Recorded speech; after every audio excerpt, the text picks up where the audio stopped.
Welcome to Pure Nonfiction, the podcast interviewing documentary filmmakers.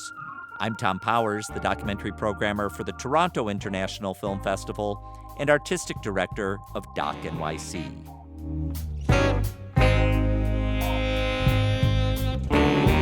On this episode, I interview the Miami filmmaking team of Raconteur. They're best known for their film Cocaine Cowboys, about Miami's drug trade in the 1980s. They discussed that film on this podcast 2 years ago. We joke now that, the first call everybody makes when they get out of prison is to their mother, and their second call is to Raconteur. That's producer Alfred Spellman from episode 42. His partner is director Billy Corbin.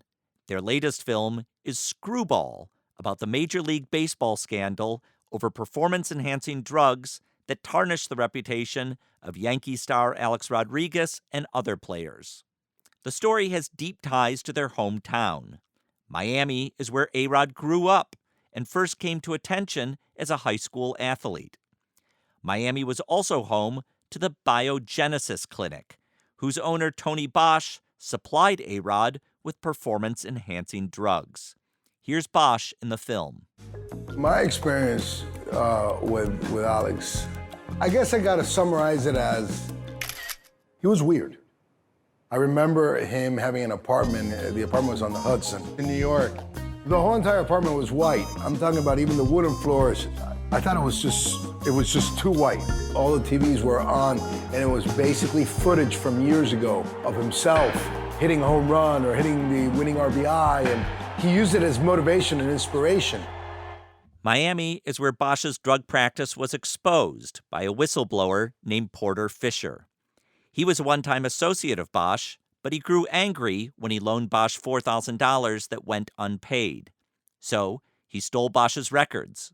Let's go inside. I go inside, and I'm like, what the fuck's going on? Somebody's gonna kill me now? He's like, what are you doing with this story? And I told him, I said, look, I want my money. And he goes, no, what do you want? And I go, I just want my money back, Pete. I'm asking you one more time, what do you want? I said, I want that motherfucker to pay. I want the motherfucker to pay for stealing from me. He goes, we'll make that happen. We'll make sure he gets his. But for right now, all you want is your money. I said, I just want my money. He goes, I'll make that happen, but I need those books. The story was first exposed in the Miami New Times by reporter Tim Elfink, who's interviewed in the film. If you can't understand the deal that Porter and Tony Bosch made for $4,000, it's probably because the deal doesn't make any sense. There's a lot of dispute now over whether this $4,000 was an investment in the company, whether it was a loan. I think basically what you had here was a guy in Tony Bosch whose life was already sort of spiraling out of control, who was willing to do anything to get money. I think he probably told Porter anything he needed to tell him to get this money out of his pocket. The story is full of comic characters, like in the Miami crime novels of Elmore Leonard or Carl Hiaasen. I sat down with Alfred and Billy during the Miami Film Festival, where Screwball won the Documentary Audience Award. They told me the first person who brought this story to them was Alex Rodriguez. It was 2013. A-Rod was in the middle of arbitrations with Major League Baseball over his potential suspension for drug use. Alfred and Billy were called to lunch with A-Rod at a Power Brokers restaurant near the University of Miami. Billy sets the scene. We sit down and very quickly, just from the whole scene, I got the sense of what this was all about. And so my icebreaker when we sat down was, so who's going to call page 6, you or us? And some people chuckled. Alex, I don't remember chuckling. At the time, he was in the midst of, he was fighting for his career and a livelihood, so he didn't really seem to have much of a sense of humor.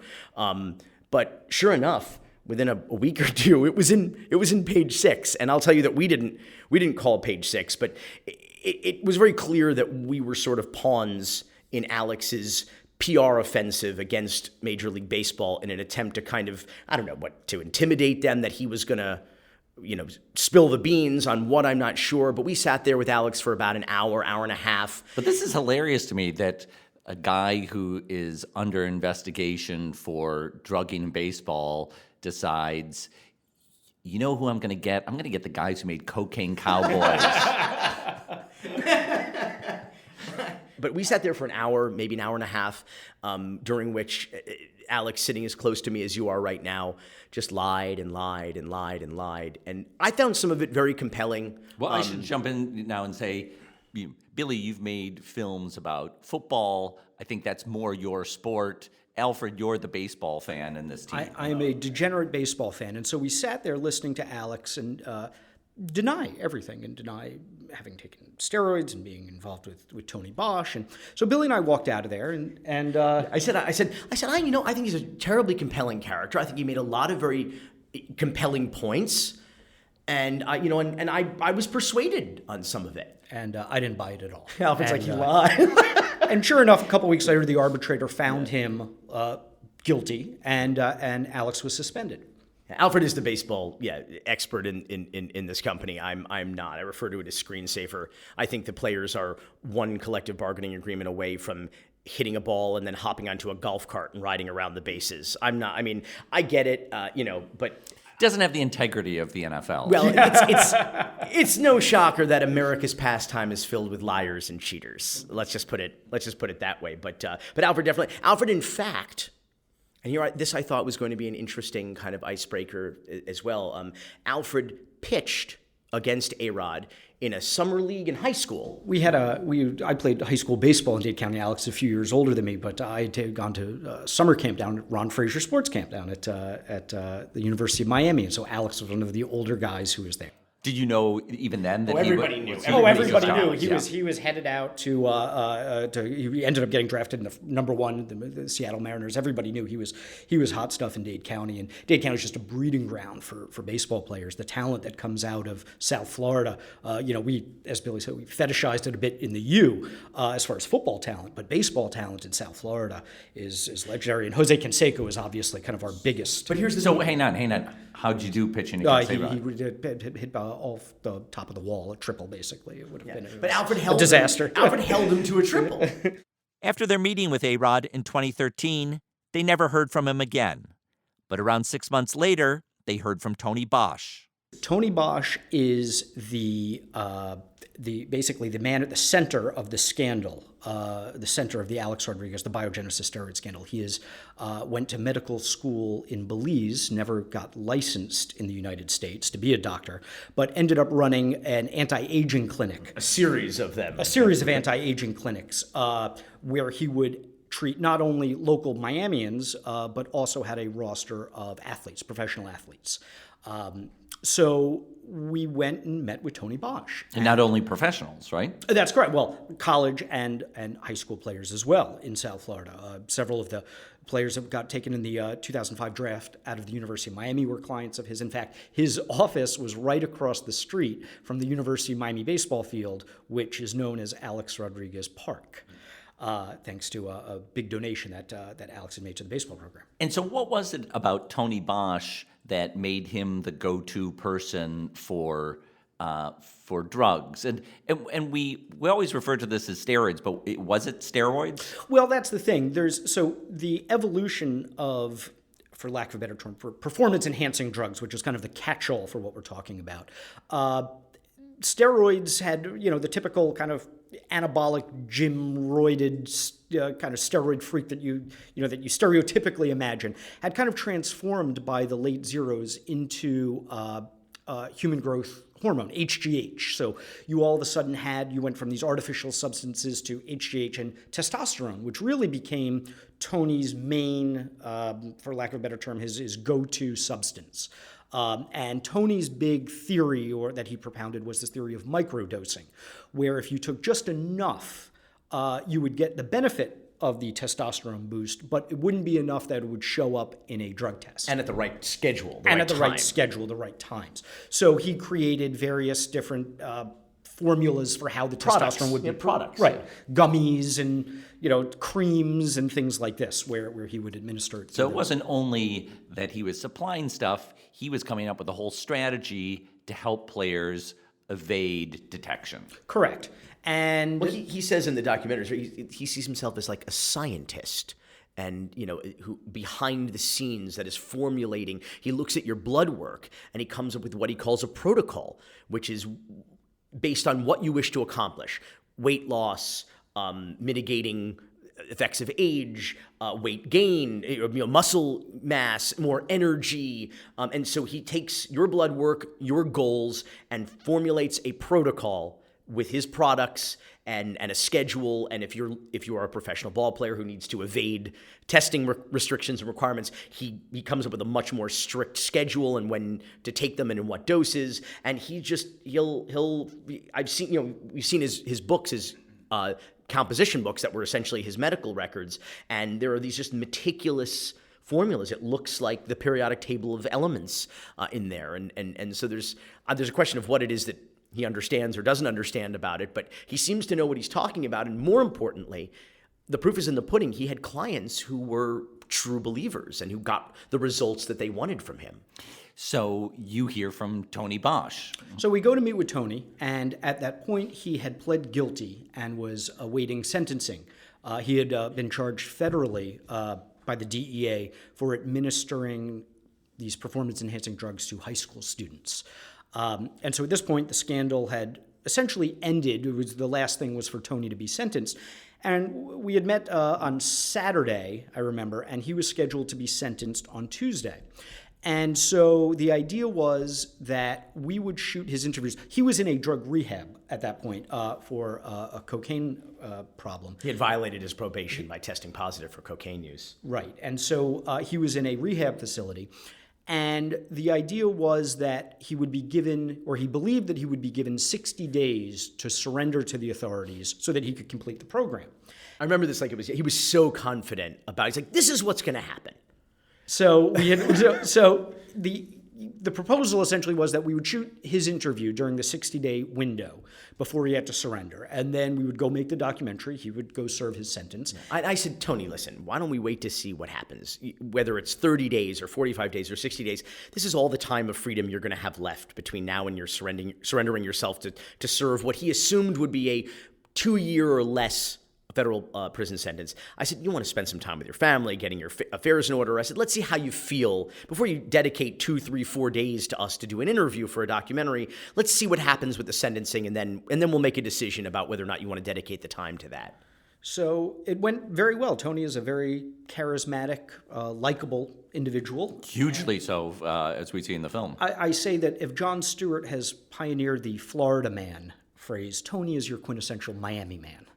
And so we had a great time. We sat and we chatted, and we said, okay, let's see what happens on Tuesday. And sure enough, Tuesday, he goes into federal court for sentencing. And Billy and I are following it on Twitter because it's federal court. There's no cameras in the courtroom. So we're hearing about what's happening, and essentially the judge says... Instead of 2 years, right, he gets 4 years. And instead of 45 to 60 days to surrender, he has like 45 to 60 minutes to surrender. The judge basically told him, you'll get clean in prison, take off your belt and shoelaces, and you have 45 minutes to turn yourself in. And Tony went away. And that we thought was, for at least 4 years, going to be the end of that. And yeah, Billy and I shrugged. It's like, we got this call from Alex, we got this call from Tony. It's kind of funny, too, because like ordinarily, unless we're doing a verite project, a follow doc, we tend to come in a little later in the game of these historic events. So as Alfred said, this was the tail end of this scandal. So it seemed a little like a fresh wound, like the story hadn't quite ripened yet. And clearly it hadn't, based on the fact that now this guy was going away for 4 years. So we kind of shrugged and put it back on the back burner once again. Mm-hmm. And then there was a third person who reached out to you. So Tim Elfrink, the journalist from formerly of the Miami New Times, now at the Washington Post, who broke this story. He was the Woodward and the Bernstein of the biogenesis steroid scandal. He had obtained these stolen documents from the whistleblower and kind of scorned former patient of Tony Bosch, Porter Fisher. Tim writes me and says, hey, listen, Porter Fisher has asked for your contact info. He'd like to discuss the possibility of doing a documentary. Can I give him your info? I said, sure.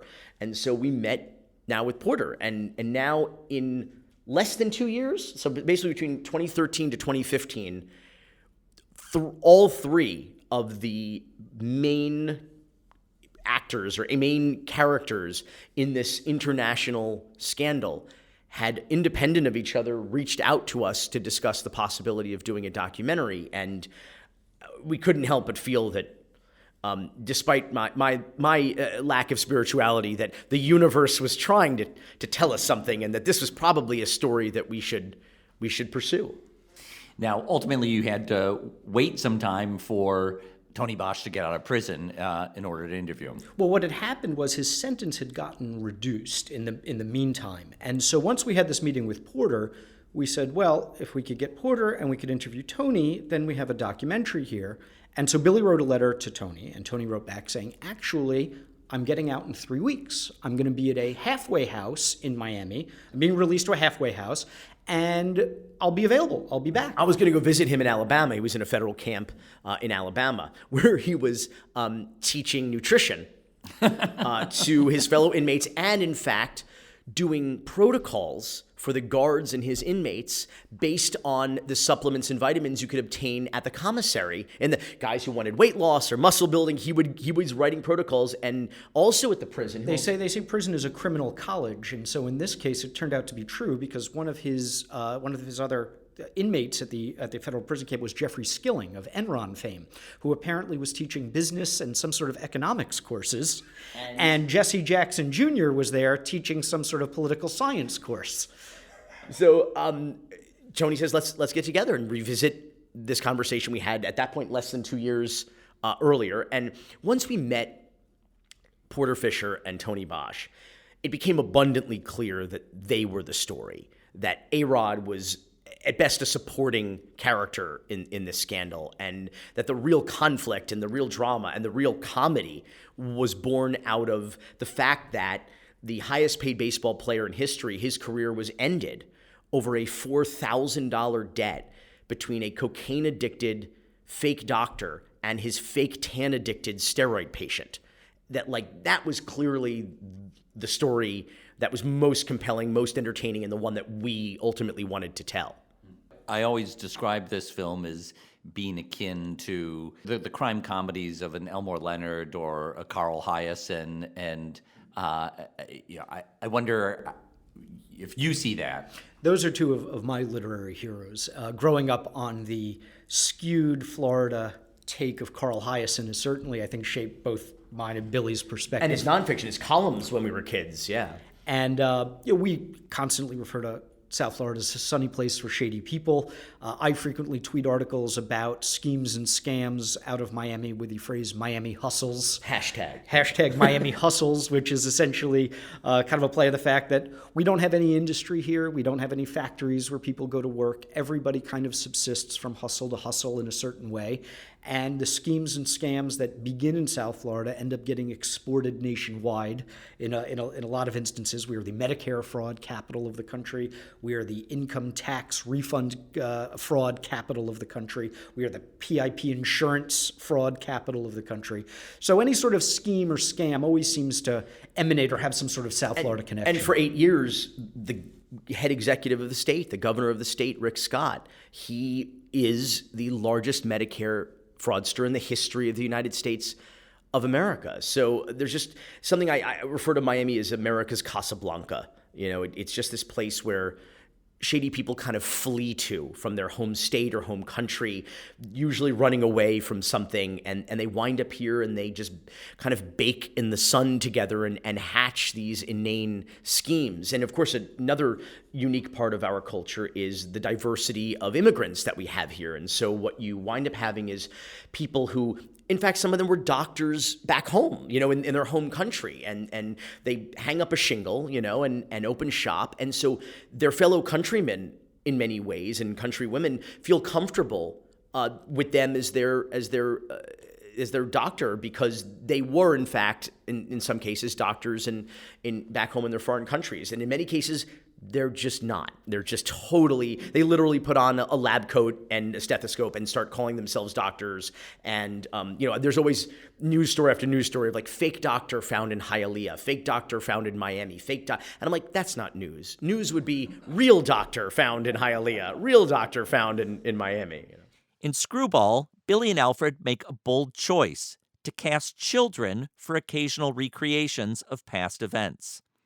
They told me they were inspired by a music video with the notorious B.I.G., in which director Spike Jonze cast children to lip-sync the rappers. For Screwball, Billy has children costumed as adults and lip-syncing to visualize the interviews, such as this one with Porter Fisher. The cop shows up. I'm jumping up and down. I'm telling the cop, look, they took everything. And he's like, calm down. I'm like, they took evidence. They took state's evidence for a criminal case. He's like, well, what are you talking about? I go, biogenesis, baseball, Alex. You know what I'm talking about? A-Rod. The effect is like The Little Rascals meets The Thin Blue Line. We had this challenge here. We do a sports documentary. Formula is pretty simple. You do interviews, put sports footage, put game footage in. Because players and coaches are talking about the games, you just cut to the games. Here, in the whole hour and 40 plus minutes, they mention maybe 3 baseball games, and that's it. So you can have maybe 3 little clips, but then you've got shenanigans occurring in clinics, in nightclubs, in locker rooms, in sports bars. So what B-roll do you do? So we knew we were going to have to do recrees. And then when you listen to Tony Bosch and Porter Fisher, our 2 primary interview subjects, speaking, you realize that they tell stories in the most vivid way possible, and they perform dialogue. I said, I want my money. He said, I don't have your money. I said, well, you better get my money. He said, go pound sand. But they both did that. They both had that storytelling It was just natural. style. It wasn't you were coaching them. Yeah, they just, and I'm like, oh, we could drunk history this. Drunk History being the Comedy Central show where they get somebody drunk and they relay a story of history and then they reenact it with actors lip syncing the dialogue of the drunk person. And so I'm like, they give us all the dialogue. David Sipkin, our other partner at Rack and Tour, and I sat and wrote the script, crafted the interviews into the story, wrote this script based on the recrees, all the ones we wanted to do. We didn't get, ultimately, the budget and the schedule would not allow for all of them, but we wrote our dream script and I said, but all the actors will be 8, 9, and 10 years old. And we'll put them in with fake facial hair, lab coats, police uniforms, pinstripes for the Yankees, and they'll just be lip syncing the dialogue directly from our interview subjects. And it works. It's extraordinary. I mean, you obviously put a lot of effort into something that could have really not worked. That's like our whole careers, though. It could have gone sideways in so many different ways. We had a very, very limited budget, a very, very tight schedule, working with children, and not only working with children, but children who are not they are lip syncing. So it's a whole other level of skill that I would assume that most child actors have not had to deal with. And part of this was also born out of kind of the genre of the doc that we felt we were making. We often describe our docs as, every documentary has a kind of an analog in traditional film genres. So we described Cocaine Cowboys as a gangster movie. Our Backyard Fighting Dogfight we had always talked about as like an 80s action movie. Screwball we knew was a black comedy, was essentially a Coen Brothers-esque heist movie. And so the device of using children, we kind of steered into the curve on it. But it could have gone totally wrong. I should say the title was always Screwball. Our approach was always somewhat farcical, and the tone of the interviews, the style of the subjects, the way we always knew that was going to be the tone. We were going to steer towards the comedic or the irreverent, and so obviously this seemed to support the story, and I will say the reputation that I think it's perhaps W.C. Fields, who is credited, or perhaps occasionally Hitchcock, don't work with children or animals. I think that's a horrifically backward stereotype. The kids were a joy. They were absolutely professional. First of all, their minds are like sponges. They memorize dialogue like that. We gave them, of course, the audio to practice with at home, and they came prepared. They came ready to go. They're still kids, so it was like we had to be like, okay, there has to be a little lightness and fun on set. But when it came time to work, they were absolutely professional. I would gladly do it again. I was really impressed with. I was a little fearful, obviously, but I was really impressed with their professionalism. As Alfred said, we had a very tight schedule, and so it was all on them. We had a lot of prep. We had professionals behind the camera. We had incredible, designers and cinematographer and production design, art direction. But it all came down to whether or not the kids would perform, and they did. And we've been making docs now for almost 20 years. I can't believe that. For almost 20 years now. And this was our first time working. We're shooting recrees actually, and our first time working or recrees on the scale with actors, and the first time working with kids, as Billy said. And so, the challenge of getting that done in a 10.5 day schedule with the budget limitations that we 10 and a had. half days. With how many different locations? Oh, and it was all on location. The whole thing was shot. It was all on location. Every day was at least, I think almost every day was 2 locations. Almost, we had a company move almost every day. We had one day where there was 2 or 3 company moves. Yeah. So this was a real, when we got into making documentaries, one of the reasons we loved making docs when we started was we want to we're interested in the subject. Billy, Dave, and I get the cameras together, get a sound guy, and we go shoot. We go shoot some interviews, we cut a reel, we get some financing together, and we make a documentary. We don't have to deal with agents and managers and actors and all the different layers that you have to when you're making narratives, which is why we've really enjoyed staying in the doc lane. We've successfully managed to do that. And we say something and we'll do it, or it happens, or we need to move that, I'll go over and I'll move that.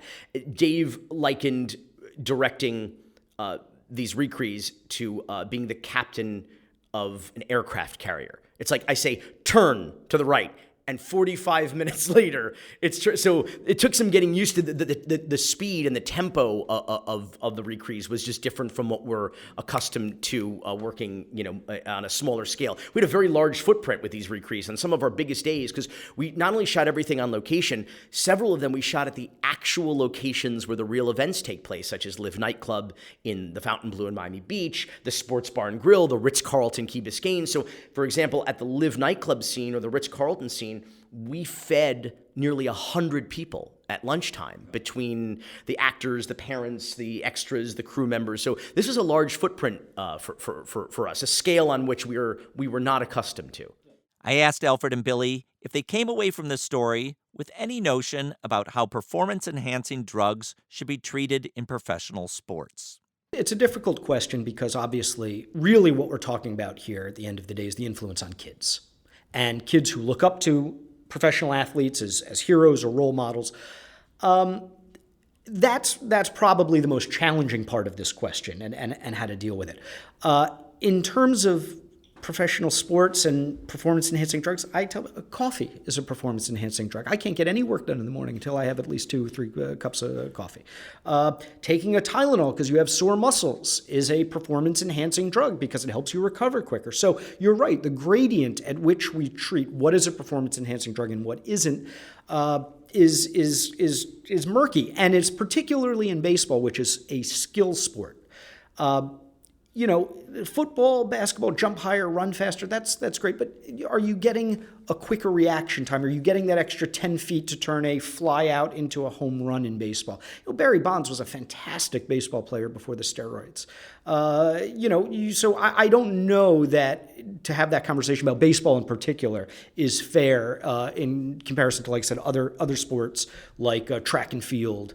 I think the problem is when you're dealing with more toxic substances and the idea that players who don't want to inject themselves with poison and endanger themselves, endanger perhaps their offspring, because there's a lot of very detrimental effects, birth defects, higher rates of autism amongst children of parents who use steroids. So players who want to compete and don't want to do that to themselves feel compelled to do so because they have to go up against players who are actually doping. But again, in baseball, it's different. I mean, I remember just playing high school baseball that there was a lot of pressure about chewing tobacco, for example. That chewing tobacco was always part of playing baseball, and there was a lot of peer pressure about that.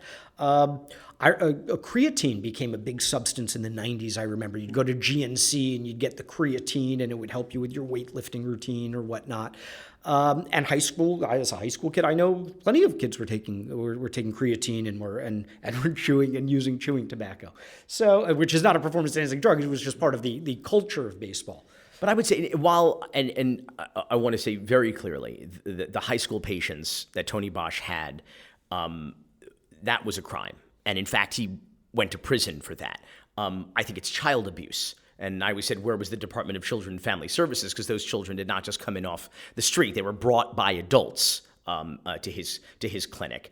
But ultimately, I got to be honest, I don't really give a shit about steroids in baseball. That is really a contractual arrangement between, when people go, they're illegal, it's illegal substances, it's illegal. They're banned in the context in many cases. In the case of human growth hormone and testosterone, when you're getting a legitimate prescription from a real doctor, that's a contractual arrangement in the CBA between the players union and the leagues. For me, if you want to, it's not something that we should be making a federal case out of, literally. When you have baseball players dragged in front of Congress, I understand they have a legal monopoly, and so Congress exercises a bit more oversight, but that's all dog and pony political nonsense, political theater. Because if you want to talk about a real national health and safety issue, there's one shot in the documentary, and there wasn't any way to really dive into that or create a pod out of it, but Tony Bosch says very explicitly that he had 100 cop clients. So he had 100 police officers from a variety of jurisdictions down here in South Florida who came to his clinic. Shouldn't Congress hold hearings about that? Nobody from any police department that I'm aware of, or city commission or mayor or county commission, has asked Tony to follow up on that, on who those people were taking steroids. And that creates a serious public health and safety issue when there are police officers on steroids. And people often ask me, they say, who's the new Tony Bosch? There must be somebody new in town where this is going on, right? I said, okay, just drive around like South Miami, Hialeah, West Miami, look specifically at strip malls, find one that has a sign that says clinic and like mirrored windows that you can't see inside, and has multiple cop cars from different departments parked in front of it. That's probably the new Tony Bosch. And just to follow up on that, why do you think it's an issue for whether cops are taking something to make their muscles bigger? Well, I think depending on what they're taking. In fact, we just had the former president of the Fraternal Order of Police, the police union in Miami, actually endorsing on video a, quote, weight loss center type of shady sort of gray market anti-aging kind of operation, clinic, whatever. I don't even know what to call it. That's why it's so arcane and shady. But the reason it's a problem is depending on what they're taking, it dramatically impacts their tempers, their anger, their impulses. These are men and women who have to make, as they say, split-second life or death decisions. And we've seen a proliferation in Miami-Dade County the last 10, 15, 20 years of police use of force, of on-duty shootings and killings. And I can't imagine that steroids has zero effect on that. And the union has consistently, even more successfully than the Baseball Players Association, has successfully subverted drug testing, specifically steroid testing, in their contracts with various jurisdictions. But I think that is a serious danger and a serious threat. You see police officers who are literally, their biceps and their chests are ripping out of their uniform. They have necks the size of my waist. And there, no surprise, some of those officers have anger management issues and have a slew of complaints and conduct issues. The information in Screwball has been reported largely in different forms before, but in an entertaining movie, it's going to amplify the conversation when it comes out this spring. Do you think people stand to be embarrassed by this film, whether it's A-Rod or MLB or anyone else? I think the story, as you put it, has largely been reported out. This is certainly a different take on it. I think at the end of the day that this story demonstrates a couple things. Demonstrates the hypocrisy with which this issue has been treated for a very long time. And, I hope we'll provoke some sort of conversation about that. I don't want to go too far down in the weeds here because we're not a sports podcast here, but, a lot of the complaints about the steroid era in baseball has to do with the respect for the baseball record book and the idea that baseball is a sport that's been around for 150 years. We've had records since the late 1800s, and that unlike basketball and football, the rules of baseball have not changed. The bases are still 90 feet apart. The pitcher's mound is still 60 feet 6 inches inches away, and that some of the charm of baseball is to be able to compare different eras, to be able to talk about guys, Ted Williams or Mickey Mantle versus today's superstars. And so my answer to that has always been, well, we did lower the mound at one point after 1968, the height of the pitcher's mound after Bob Gibson had the 1.12 ERA season. There have been minor changes that have been made. There was the dead ball era of the 20s. So should the steroid era Oh my God, you are such a degenerate I'm baseball telling you, fan. so this is why I don't want to go down too far. Radio in the weeds here. screensaver, podcast screensaver. So right should now for this me. be treated, I guess, should this era be treated with the hair on fire reaction that it's been treated with in the press? And, I think maybe a reevaluation of that might be something that would do some good. You're saying there's been many asterisk eras Correct. in the Hall of Fame. Correct. There are racist and women beaters and cheaters in the Hall of Fame right now. There's a lot of problems in baseball that have nothing to do with people performing better or playing the game better. Whether that has to do in terms of level of competition, Billy said people are now forced into it. Look, that's a totally reasonable argument. That seems to me something the Players Association needs to solve. But hopefully this will kind of recap this latest era of scandal and make us perhaps reevaluate how seriously we should take. I don't care about any of that. To me, this is another in sort of our favorite raconteur genre of pursuit of the American dream by any means necessary. And Miami is a hustle town and hustle economy. And ultimately, what I'm now calling the new American values. We used to teach our children honesty and integrity, to tell the truth, to the golden rule, to do unto others as you had done to you. And now we have new values in America that I think are having a toxic effect on potentially multiple generations of children, and we won't know, obviously, until we can study it in the future. But the new American values are care only about yourself and lie, cheat, and steal to get ahead for yourself, maybe for your immediate family, but mostly for yourself. Lie, cheat, and steal, and you too could be the highest paid baseball player in history. Lie, cheat, and steal, and you too could, after this botched biogenesis investigation, become the most powerful man, the commissioner in baseball, like Rob Manfred did. Lie, cheat, and steal, and you too, kids, can be president of the United States. And those are the new American values. And that, I think, is the longer conversation that Screwball elicits. And I think it's, as entertaining as the movie may be, I think it signifies something very petrifying involved in American values.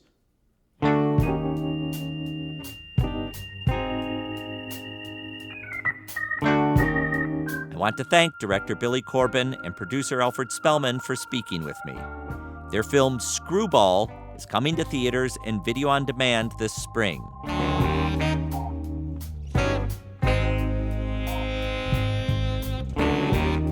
If you're in New York City, please join us on Tuesday nights for Pure Nonfiction at IFC Center.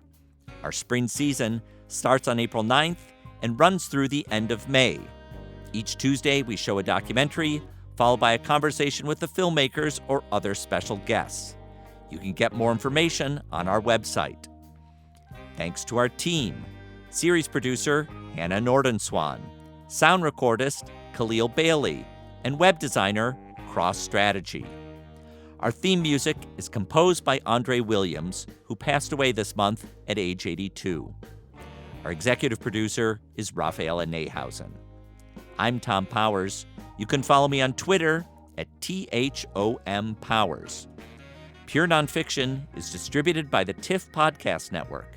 You can read our show notes, learn about live events, and sign up for our newsletter at purenonfiction.net.